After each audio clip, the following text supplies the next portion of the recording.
Hello guys, ബീരാമിസ് പോലെ അടക്ക്. നിങ്ങൾ കയ്യിൽ എന്താ ഉള്ളത് ഒന്ന് കാണിക്ക് ഗൈസ്. ഞങ്ങളൊക്കെ പട്ടിണി കിടക്കുക, ബീരാമിസ് ചോറ് വരുത്തിച്ച് കഴിക്കുക. നമ്മളെല്ലാവരും കൂടി ഒപ്പരം പോകുക. ഞങ്ങൾ കപ്പ കഴിച്ച കഥയൊന്നും പറയണ്ട ഗൈസ്. ഇതിൽ ഇത്തിരി കപ്പ് നമ്മളെ ക്രിസ്റ്റി കൊണ്ടുവന്നിട്ടുണ്ടായിരുന്നു. ഇത്രയും പേര് ഇല്ലേ ക്രിസ്റ്റി? നമ്മൾ എത്ര പേരാ ആ കപ്പ കഴിച്ച്? 5 പേര്. അതിൽ ഓരോരുത്തർക്ക് 4 കഷ്ണം വീതം ഉണ്ടാവുക. എന്നിട്ട് മൂപ്പര് ചോറ് മൊത്തമായി കൊണ്ടുവന്ന് കഴിച്ച്. കുഴപ്പമില്ല, നമ്മൾ കപ്പ കുറച്ചല്ലേ കഴിച്ചത്. ഇനി നമുക്ക് ടൗണിൽ പോയിട്ട് എന്തായാലും നല്ല നാടൻ കപ്പയാണ് കേട്ടോ ഇവള് കൊണ്ടുവന്നത്, ക്രിസ്റ്റി കൊണ്ടുവന്നത്. അപ്പൊ നമ്മൾ ചെറിയൊരു എവിടെ പോവാണ് ചേച്ചി പറഞ്ഞു കൊടുക്ക്? ടൗണില് ആ ഷോപ്പിങ്ങിന്. ഞങ്ങൾ ചെറിയൊരു കുഞ്ഞി ഷോപ്പിങ്ങിന് പോവാണ് ഗൈസ്.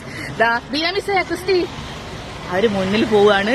പിന്നെ ബാക്കിലുള്ള കുറച്ച് ടീംസ് അടി ടീച്ചറും രാധിക ടീച്ചറും അപ്പൊ ഞങ്ങളെല്ലാരും ബാക്കി വിശേഷങ്ങളൊക്കെ ഞങ്ങൾ കാണിച്ചില്ല. ഞങ്ങൾ എല്ലാവരും കൂടി പോവാണ്. ഫുഡ് കഴിച്ചിട്ടില്ല, ബീരാമിസ് മാത്രം വെട്ടി വേങ്ങിയിട്ടുണ്ട്. ഞങ്ങളൊന്നും കഴിച്ചിട്ടില്ല. ബാക്കി വിശേഷം കാണിച്ചുതരാം. ക്രിസ്റ്റി, ബീരാമിസ്, രാധിക മിസ്, അജിത മിസ്, പിന്നെ നമ്മളെ രമ്യൻ്റെ മോളുണ്ട് കൂടെ.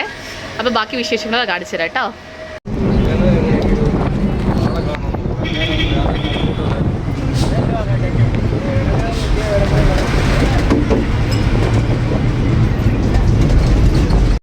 ഗൈസ്, ഞങ്ങൾ ഓട്ടോയിലാണ്. ഞാനും രാധിക ടീച്ചറും അജിത മിസ്സുമാണ് ഓട്ടോയിലുള്ളത്. ബീനാമിസും ക്രിസ്റ്റിയും ഒക്കെ നമ്മുടെ ബാക്കിൽ ഓട്ടോയിലുണ്ട്. രമ്യൊക്കെ ബാക്കിൽ ഓട്ടോയിലുണ്ട്. അപ്പോൾ എനിക്ക് അവിടെ ടാറ്റൊക്കെ തന്നിട്ടുണ്ടായിരുന്നു, പക്ഷേ ഇപ്പം കാണുന്നില്ല. ബീനാമിസിന്റെ കൈ കണ്ട് നമ്മളെ എടുക്കാൻ മിസ്സൊക്കെ ടാറ്റ തരുന്നു. അപ്പോൾ നമ്മളെ മുന്നിൽ ഓട്ടോയിൽ ബീനാമിസൊക്കെ പോകുന്നുണ്ട് കേട്ടോ. കേന്ദ്രയിലേക്ക് വന്നതാണ് ഗൈസ്.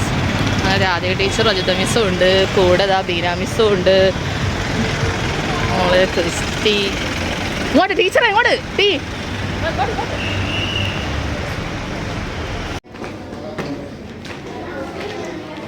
ഇങ്ങോട്ട്